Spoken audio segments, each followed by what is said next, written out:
আর বাঁদরের জন্য এক্সট্রা নেওয়া হয়েছে, গাজর নেওয়া হয়েছে। ফাইনালি আজ এই গল্পের সমাপ্তি। গত 24শে ফেব্রুয়ারি আমরা দর্শন করেছিলাম রাম মন্দির, যার ব্লগ শীঘ্রই চলে আসবে আমার এই ইউটিউব চ্যানেলে। আর আজকের ব্লগটি হচ্ছে আমাদের অযোধ্যা থেকে বহরমপুর যাওয়াকে কেন্দ্র করে। যদি আমি বলি আজকের এই ব্লগটি শুধুমাত্র যে রেল ফ্যানের জন্য তা নয়, আবার যারা ফ্লাইটকে ভালোবাসেন তাদের জন্যও নয়। এই ব্লগটিতে থাকছে রেল, ফ্লাইট এবং গাড়ি, এই তিনটের মিশ্রণ। জীবনে প্রথমবার বন্দে ভারতে চেপে অযোধ্যা থেকে লখনৌ যাওয়া, কিংবা লখনৌ থেকে ফ্লাইট ধরে কলকাতা যাওয়া, কিংবা গাড়ি করে কলকাতা থেকে বহরমপুর আসা, সবটিই রয়েছে এই ভ্লগে। আচ্ছা, আমরা হোটেল থেকে চেক আউট করবো, তার আগে ঘরটা দেখিয়ে দিই। এখানে চেয়ার দিয়েছে, এখানে টুল আছে, এরকম আমরা 4 জন আছি, তো 3 জন শোয়ার মতো বিছানা আছে এখানে। আর এদিকে আরেকজন নিচে শুচ্ছে, তো মোট 4 জন আমরা এখানে থাকছি। আর যেটা আছে আমাদের ঘরটা এখন আপাতত নোংরা হয়ে আছে, যেটা হয় আর কি। বাথরুমটা যদি দেখাই, বাথরুমটার কন্ডিশন ঠিক এরকম।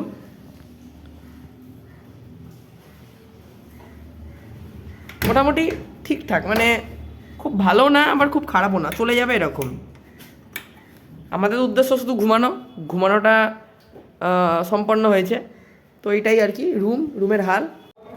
এখন টাইম হচ্ছে 10টা 30, আমরা বেড়াচ্ছি হোটেল থেকে বেরিয়েই আমাদের প্রথম উদ্দেশ্য ছিল হচ্ছে আমাদের ব্রেকফাস্ট কমপ্লিট করা। আমরা এখানে আমাদের ব্রেকফাস্ট করছি। অর্ডার করেছি ভাত, ডাল আছে, একটা তরকারি টাইপের আছে, আর এইটা ওই পেঁয়াজি দিয়ে একটা তরকারি টাইপের করে দিয়েছে। খাই এটাকে। খাওয়া দাওয়া করে বেড়াচ্ছি। এবার ব্যাপারটা হচ্ছে, অর্ডার করেছিলাম ভেজ থালি, কিন্তু একবারই খেতে পারলাম না, জানি না কেন, অরুচি না কি বুঝতে পারছি না কেসটা। খাবার থেকে একটা বাজে গন্ধ বেরোচ্ছে। হ্যাঁ, খাবার থেকে না, এই খাবার থেকে যেমন গন্ধ বেরোয়। আচ্ছা, ইয়ে থেকে, ওই তরকারি থেকে। ডালটা তাও মোটামুটি ছিল খাওয়ার মতো, কিন্তু যেই তরকারিটা ছিল না, যেই ওই বড়া দিয়ে যে তরকারিটা করেছিল, আর তারপরে যেটা ফুলকপি আর আলু দিয়ে করেছিল, সবজি যেটাকে বলছে, ওইটা না মানে ঠিক কেমন একটা গন্ধ বেড়াচ্ছিল দুটো দিয়ে। এখন টাইম আছে 12টা 3। আমরা লাগেজ ফাইনাল গুছিয়ে নিয়েছি, এবার বেড়াবো এখান থেকে। হোটেল থেকে ফাইনাল চেক আউট করবো। যাওয়া যাক, খাওয়া দাওয়া পর্ব শেষ, এবার যাওয়া যাক অযোধ্যা ক্যান্ট রেলওয়ে স্টেশন। অবশেষে বেরাবো হোটেল থেকে। আর যদি হোটেলের নাম বলি তাহলে হচ্ছে হনুমন্ত প্যালেস। এবার হনুমন্ত প্যালেস। এবার আমি ডেসক্রিপশানে বাকিটা দিয়ে দিব, যে কী মানে ডিটেলস আর কি, হোটেলের কোথায় আছে আর কি, হোটেলটা লোকেটেড কোথায়, যেতে হবে আর কি। তো ওই সামনে ওইগুলো হচ্ছে বাস স্ট্যান্ড, সব বাসগুলো দাঁড়িয়েছে, ওটা বাস স্ট্যান্ড। ওখান থেকে আমরা নেমে এত দূর এসেছিলাম। একটা অটো পেলাম, নিল হচ্ছে 700 টাকা আমাদের টোটাল ভাড়া আর কি। এখন যাচ্ছি অযোধ্যা ক্যান্টনমেন্ট স্টেশন। আর আজকে যদি ট্রেনের কথা বলি, তো আজকে ট্রেন জার্নি হবে প্লাস ফ্লাইট জার্নি হবে। অবশেষে পৌঁছলাম স্টেশন। এবার আমাদের মেন কাজ হচ্ছে ভেতরে যাই, ভেতরে গিয়ে আপাতত একটু ওয়েট করা, কারণ যতদূর আমাদের অটো চালকের কাছ থেকে শুনলাম আমাদেরকে আর 1 ঘন্টার মতো ওয়েট করতে হবে, কারণ কি 2টোর সময় আমাদের বন্দে ভারত লাগিয়ে দেবে প্ল্যাটফর্মে, তারপরে আমরা উঠতে পারবো। এখন কি আপাতত ওয়েট করি। আজকে আমাদের জার্নি হবে ট্রেন নাম্বার 22425, আনন্দ বিহার টার্মিনাল, বন্দে ভারত এক্সপ্রেসে। অযোধ্যা ক্যান্টনমেন্ট স্টেশনের 1 নম্বর প্ল্যাটফর্মে প্রবেশ করেই দেখতে পাই একটি বন্দে ভারত দাঁড়িয়ে আছে। প্রথমে ভেবেছিলাম হয়তো এটিই সেই ট্রেন যেটিতে করে আমরা লখনৌ অবধি যাব, কিন্তু পরে ট্রেন নাম্বার দেখে বুঝতে পারলাম এটি সেই ট্রেন নয়। আচ্ছা, আমরা স্টেশন থেকে বাইরে এলাম। আপাতত ট্রেন আসতে টাইম আছে কিছুটা, তাই এখান থেকে আপাতত ফল টল কেনার একটু প্ল্যান আছে। ফল টল খেলে তাও পেটটা একটু খাবার দাবার পড়বে আর কি। স্টেশনের ভেতরে কিছু নাই, যা আছে সব স্টেশন থেকে বেরিয়ে এসে এই জায়গাটা করে, এই যে সেখানে আমরা নিলাম হচ্ছে কলা 6টা 6 পিস, আর এই কালো আঙুরগুলো নিলাম হচ্ছে ½ কিলো, আর এই কমলা লেবু নিলাম হচ্ছে ½ কিলো, মানে দুটোই পরিমাণই একই। ওই দিকে ফ্লাইট যাচ্ছে।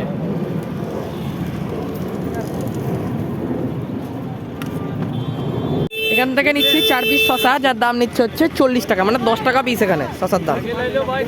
পাঁচার পর্ব শেষ। এই যে এগুলো এখন যাবে পেটে। ব্যাপারটা হচ্ছে সকালে সে ভাত খেয়েছিলাম, একাই খাবারটা ঠিক লাগেনি।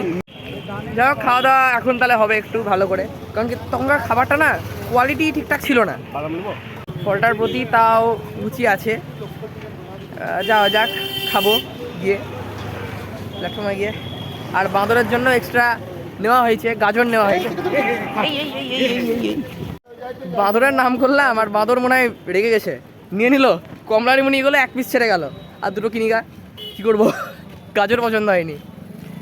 স্টেশন চত্বরে প্রবেশ করার পর বাঁদরের জন্য কেনা গাজরগুলি বাঁদরকে দিয়ে কিছুক্ষণ অপেক্ষা করলাম স্টেশন চত্বরেই। তাও মোটামুটিভাবে 1.5 ঘন্টা মতো অপেক্ষা করার পর ফাইনালি এসে হাজির হলো আমাদের ট্রেন বন্দে ভারত এক্সপ্রেস। গাড়ি এখান থেকে অলরেডি লেট, 3:20 টাইম আছে, 3:15 গেট খুলবে। আশা করছি 5 মিনিট পর্যন্ত গেট খোলা রাখবে না, মানে 5 মিনিট পর বন্ধ করবে না, কিছুক্ষণ অপেক্ষা করার পরই বন্ধ করবে। তো এখন সামনে গেছিলাম ওইদিকে, আমাদের কোচ হচ্ছে পেছনে, এই যে সেকেন্ড লাস্ট এদিক থেকে। তো বলতে গেলে ওইদিকে ছবি তুলতে গেছিলাম থাম্বনেলের জন্য, ব্যাস এইটুকুই। ভেতরে যাই, ভেতরে গিয়ে কথা হচ্ছে। অবশেষে 2 মিনিট দেরিতে ট্রেনের গেট লেগে গেল, ট্রেন এখন চলার জন্য রেডি। এখানে যদি বলি, এখানে খাবার জন্য ট্রে দেওয়া হয়েছে, আর এদিকে রাখার জন্য কিছু ইয়ে, আর সিট এরকম এই যে অ্যাডজাস্টেবল হ্যান্ডরেস্ট, আর ফোন চার্জ করার জন্য এখানে জায়গা দিয়েছে। আর নিচে যদি বলি তাহলে এখানে লেগ রেস্ট এটাকে বলছে, আর এইখানে আছে জলের বোতলের হোল্ডার, আর এখানে রয়েছে লাইটস, এই যে এগুলো লাইটস। ট্রেন রওনা হয়ে গেছে, এখন একটু স্লো আছে, অলমোস্ট 3 মিনিট লেটে গাড়ি ছাড়লো। ট্রেন ছাড়ার মিনিট 5 মধ্যে আমাদেরকে দেওয়া হলো রেল নিরে জলের বোতল। আচ্ছা, আমাদের এবার দেওয়া হচ্ছে খবরের কাগজ। আর ট্রেন মোটামুটি ওই 100 স্পিডই মেনটেন করে যাচ্ছে। আমাদের এখানে দেওয়া আছে খাবার, যেখানে আছে চিড়ে ভাজা, এটা কাজির কেক আছে, তারপরে এটা কচুরি বলছি, কচুরি। আর এখানে আছে হচ্ছে মশালা চা, এটা চা করার জন্য ওরা জল পরে দিয়ে দিবে, কেচাপ। আর এইটা হচ্ছে জুস আর কি, ফ্রুট জুস আর কি। খাই এটাকে, খেয়ে শেষ করি আগে।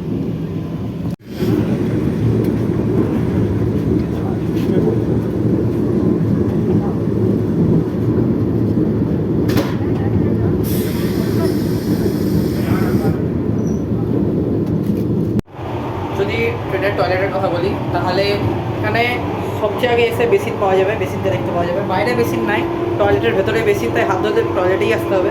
এখানে রয়েছে হ্যান্ড ড্রায়ার, এখানে এটা হচ্ছে হ্যান্ড ওয়াশ, টাঙানোর জন্য কিছু জায়গা।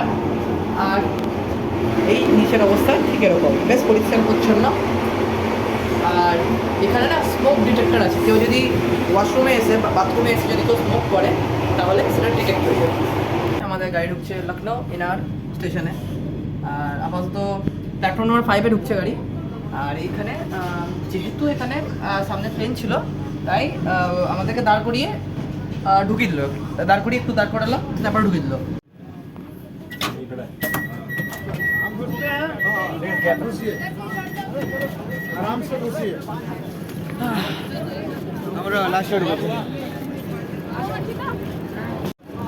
অবশেষে এলাম লখনৌ।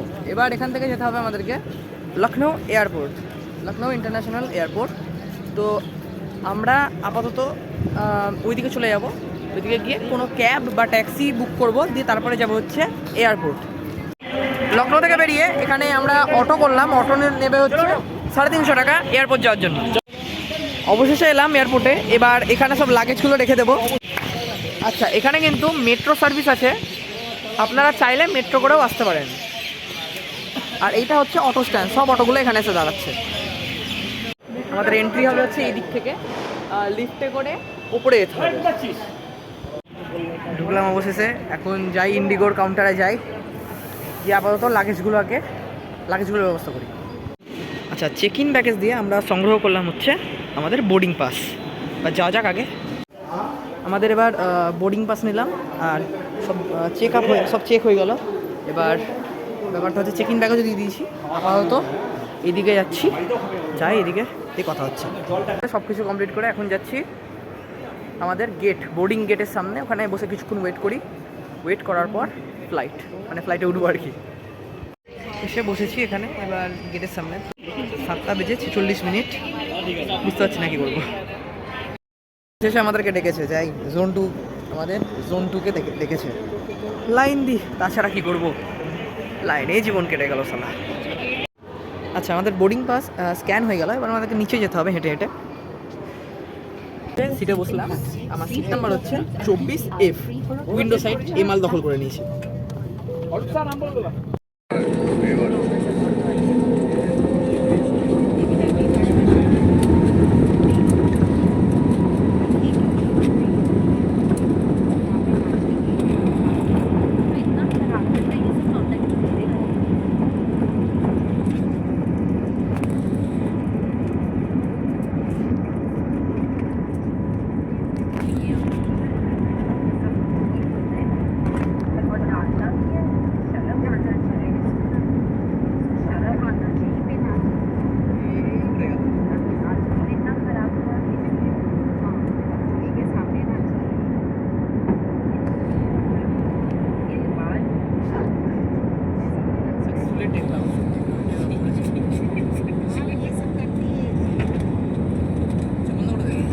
আমাদের ফ্লাইট যখন লখনৌ শহরকে ছেড়ে প্রায় আকাশকে ছুঁয়ে নিয়েছে, তখন শুনতে পেলাম অ্যানাউন্সমেন্টে যে ওয়েদার খুব একটা ভালো নেই। শুধু তাই নয়, ফ্লাইট যখন কাঁপছিল তখন সেটা আমি আগে থেকেই বুঝে গেছিলাম। আমাদের ক্যাপ্টেন নির্দেশ দিয়েছেন যে সিট বেল্ট পরে থাকতে, ওয়েদার খারাপ আছে বাইরে। সেটা মনেও হচ্ছিল, কারণ কি ফ্লাইট কাঁপছিল একটু আগে, বুঝতেই পেরেছি। আমাকে বললাম যে মেঘ আছে, লে ভয় পেয়ে গেছে। আমি কী করবো, আমি যেটা সত্যি সেটাই বললাম, লে কী করবো। ফ্লাইট যখন ল্যান্ডিং করছে তখন ঘড়িতে টাইম হচ্ছে 10:30।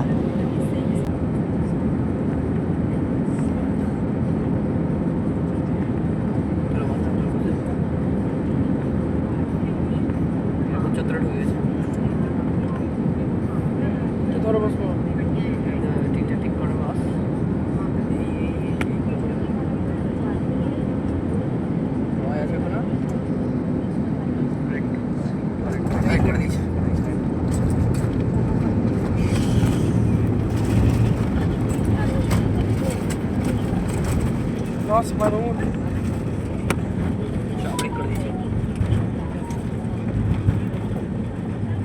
4 মিনিট দেরিতে ল্যান্ড করলাম নেতাজি সুভাষচন্দ্র বোস ইন্টারন্যাশনাল এয়ারপোর্টে।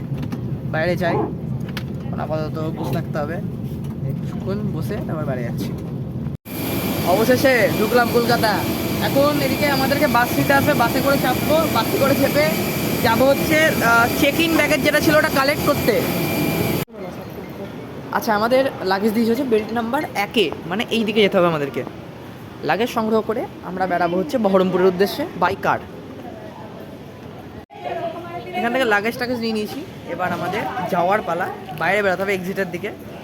তো যাই বাইরে, অষ্টমদাকে ডেকে নিই, গাড়ি নিয়ে আসবে, আমরা গাড়ি করে যাবো বহরমপুর। অবশেষে বেড়ালাম, এবার অষ্টমদাকে ফোন করার পালা। অষ্টমদাকে ফোন করে আমার লোকেশনটা শেয়ার করে দেবো বা বলে দেবো যে আমরা কোথায় আছি। অষ্টমদা গাড়ি লাগিয়ে দিবে, বেরিয়ে যাবো এখান থেকে। কলকাতার এয়ারপোর্ট থেকে বেরিয়ে আমরা গাড়িতে উঠে কোনো রকম দেরি না করে অতিক্রম করে নিলাম কলকাতা এবং পৌঁছালাম কল্যাণী এক্সপ্রেসওয়েতে। আচ্ছা, এখন আমরা পার হচ্ছি কল্যাণী এক্সপ্রেসওয়ে। মানে কল্যাণী এক্সপ্রেসওয়ে হয়ে যাওয়াটা বেটার, বারাসাতের রাস্তা থেকে। ওই রাস্তাটা খারাপ, কল্যাণীর রাস্তা ভালো, তাড়াতাড়ি হবে। এখন টাইম যদি বলি তাহলে হচ্ছে 12:19।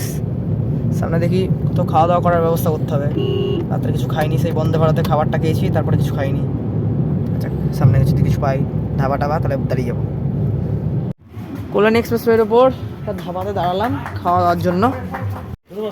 এখানে আছে হচ্ছে রুমালি রুটি 3 পিস আর ডিম তরকা। এখানে প্রায় খাওয়া দাওয়া করতে করতে 1টা বেজে গেছে, 12:52 বাজছে। এখন কল্যাণী এক্সপ্রেসওয়ে ধরলাম, আবার সোজা সামনে কোথাও একটা তেল ভরিয়ে নেবো, তেল লাগবে কিছুটা। যাওয়া যাক, একটু ভাবছি একটু রেস্ট নেব। খাওয়া দাওয়া করলাম, যাই। শরীরে ক্লান্তির ফলে কল্যাণী এক্সপ্রেসওয়ে ছাড়ার পরই আমার ঘুম চলে আসে। গাড়ি চলার মাঝখানে আমার ঘুম ভাঙলেও আমার ভিডিও করার মতো এনার্জি ছিল না। প্রায় 200 কিলোমিটারের জার্নি করার পর যখন আমার চোখ খুলে, তখন আমি বাড়ির গেটের সামনে। আজকের ব্লগটি এই অবধি থাকছে। আশা করছি ভিডিওটি আপনাদের পছন্দ হয়েছে। যদি পছন্দ হয়ে থাকে তাহলে অবশ্যই একটা লাইক করে দেবেন, আর চ্যানেলে যদি নতুন হয়ে থাকেন চ্যানেলটিকে করবেন সাবস্ক্রাইব। ততক্ষণের জন্য টাটা, সি ইউ।